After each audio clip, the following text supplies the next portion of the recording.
再三休息，Tesla Malaysia 在今天就是1月6号公布了2026年的价格，也就是大家引颈期盼它到底会起多少 %，因为我们都知道从2025年12月28号之后，在 CBU 进口到马来西亚市场的电动车将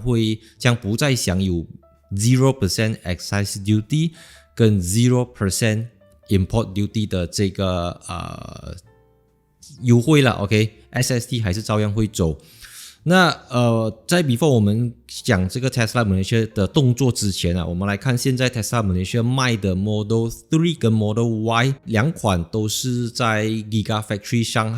海的这个 Gigafactory 组装，然后在 CBU 整装进口到马来西亚市场。So Model 3呢，它是从169,000到229,000，有4个款式。然后 Model Y 呢是从195,450块起到242,450块起。那然后除了这个之外 Tesla Malaysia 在2023年7月正式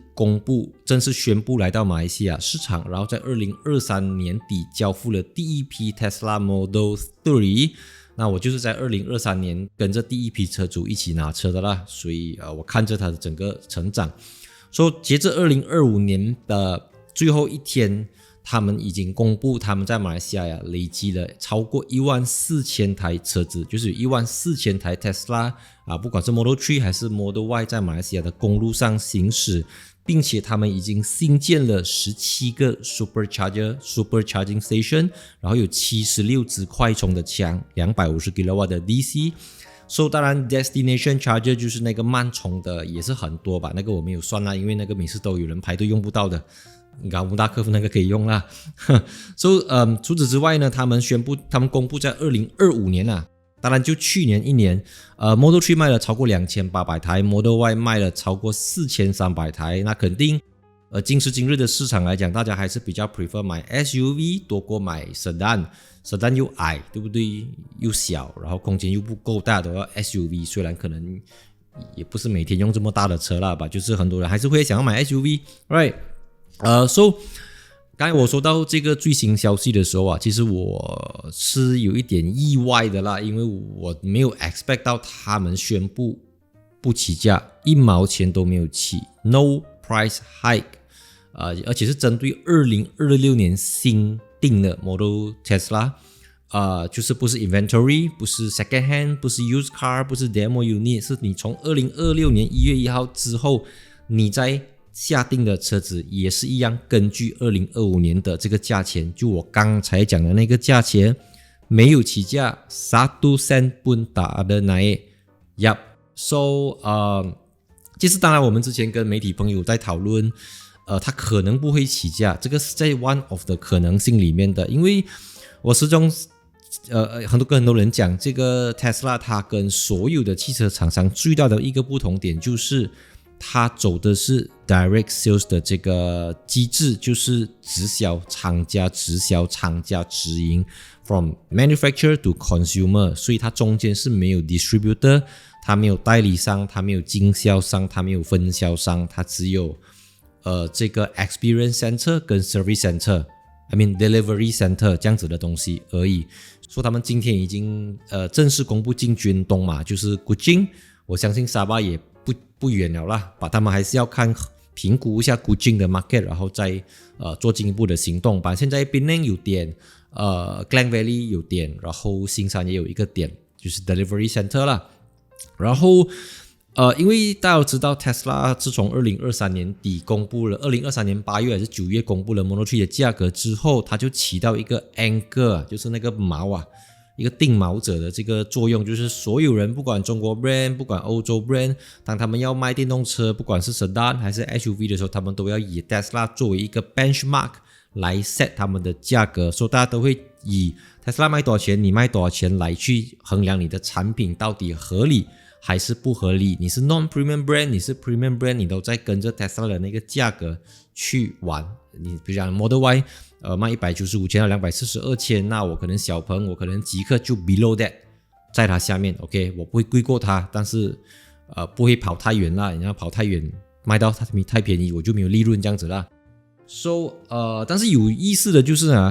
虽然现在是1月6号中午的时间Tesla 公布它不会起价，换言之它自己消化掉，它自己吸收掉这个 tax， 但是问题就是到底是 tax 多少 %呢？政府没有明确的公布到底电动车的 tax 是多少。我听到的是，如果是从中国进来是 5% 加 10% 加 10%， 如果是除了中国之外，可能是 10% 加 10% 加 10%， 一个 excise duty、import duty 跟 SST， 最后一个 SST 是不管怎样都有的啦，除非你 CKD。那在这个不知道政府到底要 tax 多少的前提下， Tesla 就率先喊出他们不起价，可能政府也没有 tax 或者政府 U-turn， 我不知道我先讲我讲我知道的东西，我讲我收到的这个最新消息这样子。那我相信2026年 Tesla Malaysia 决定不起价背后有很多的原因，但有其中一个可以肯定的就是它不会离开马来西亚市场 ，OK， 它也不会退出马来西亚市场，因为我觉得马来西亚虽然不是一个很大的市场，跟中国来比，好像一个鼻屎大这样子的市场而已，真的很小很小。你一年Model Y 卖2000多辆 ，Model Y、Model 3卖Model 3卖2800，Model Y 卖4300，你一个广州都卖多少台对不对？ So 不能这样比啦。但是我很好奇的就是 Tesla 真的是蛮重视马来西亚市场的，即便连 Elon Musk 都会转发 Malaysia 在11月份2025年11月份的时候成为 best selling EV 的这个新闻，所以我觉得我们的市场还是有一定的价值啦，对于 Tesla， 至于是什么价值我们就要继续观察下去这样子了。所以从今天之后我们就很关键，我们就要接下来看所有的品牌什么样的反应。但对于那一些已经会在马来西亚CKD 本地组装或者有计划在马来西亚 CKD 本地组装的啦，像我们知道 Proton Emas 会 CKD， BYD 已经宣布会在Tanjung Malim 有建一个厂进行组装，然后 Leapmotor 在 Gurun 组装，小鹏在马六甲组装，Zeekr 还没有收到消息，不过据我所知它是在这个计划里面会在马来西亚设厂组装等等。然后其他的像 BMW Mini 也是很多电动车型，有 i5 啦，你知道吗 iX 啦，未来有 iX3 等等然后 Mercedes 的话已经是在北干组装这个 EQS，还有其他的车型这样子。所以总的来讲，电动车就是这几个品牌主要啦 OK。 然后 MG 也宣布会在马来西亚组装这个MG S5 EV 这样子。所以我们就看Tesla 马来西亚宣布 absorb， 我叫它吸收掉这个 tax， 之后有什么样的汽车品牌也会跟进它做这样子的事情。So我们就拭目以待，有什么东西我会继续的在影片在各大的平台跟大家 update 这个最新消息。所以再注意 ，see you in my next video， 3, 2, 1 cut。